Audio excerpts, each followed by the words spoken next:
I didn't really take note on my various interactions with Anne and Sally, so I hope I can do this justice. What I remember is that in my first phase of diploma course, which is way back in 2012. I came with two other friends, Dan Glass, who is also still active at the moment, and Amrita. And the three of us came on a recommendations under the recommendations from Verain Nicholas, who was then one of the facilitators. So when we arrived, the three of us were invited by Anne and Sally to come over and introduce ourselves. I never know why we were invited in the first place, but we came to the house, and it was during tea time in the afternoon. So we introduced ourselves, and yeah, that's how we got to know Anne and Sally. When I was doing my when I started my diploma course, Anne and Sally were no longer teaching. The whole course was led by Ndombi and Jude and other facilitators, including Zunaid and Mike.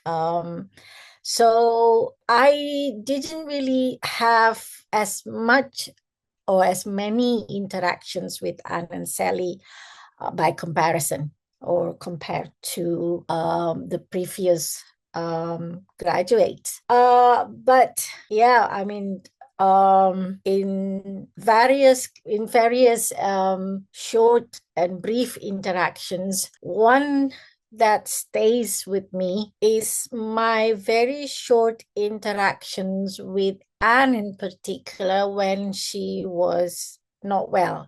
So there was a point, I think, when it was on my first phase already, that Anne wasn't well then.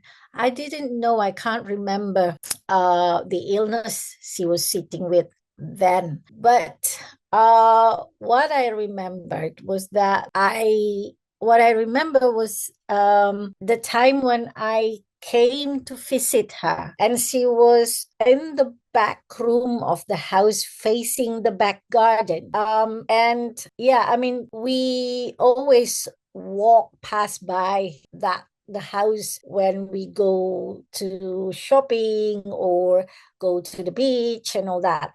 So one day I came through the back door, and I walked into the back room when she was sitting. So she was sitting on the when she was sitting on the on a relaxing chair. That I remember, yes. And Sally was there too. So we were having a conversations, and I only remember bits and pieces of that conversation. She was talking about a novel that she was reading. That I remember. And then, yeah, somehow we were talking about issues around social justice. And one thing that she said that stays with me, and I think is one of so many insights that contributes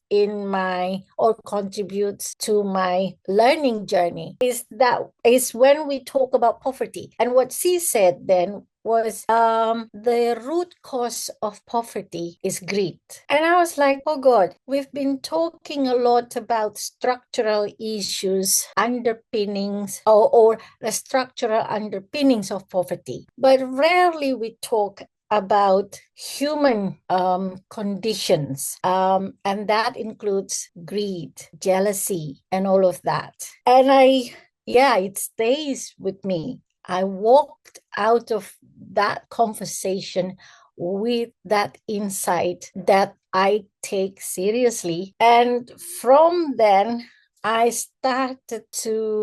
began to try and understand this more. And hence, I got very interested in aspects in spirituality as one important aspect of transformative development. And also further down, I got interested in psychosocial studies, trying to understand a little bit more on the inner life of the inner structure of human psyche. Basically, it paved my learning journey. I decided to do another master's on psychosocial studies, focusing on psychodynamic of human development. And I've just finished a few months ago, last year, basically. And if I wanted to go back if I wanted to ask myself why I did all of that, I will say that one of the reasons is exactly what I picked up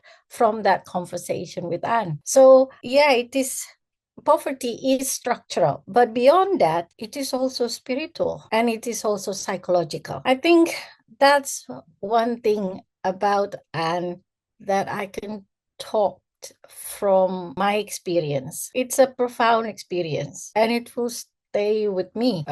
It's been shaping the way I understand development and the way I pursue transformative development. Thank you.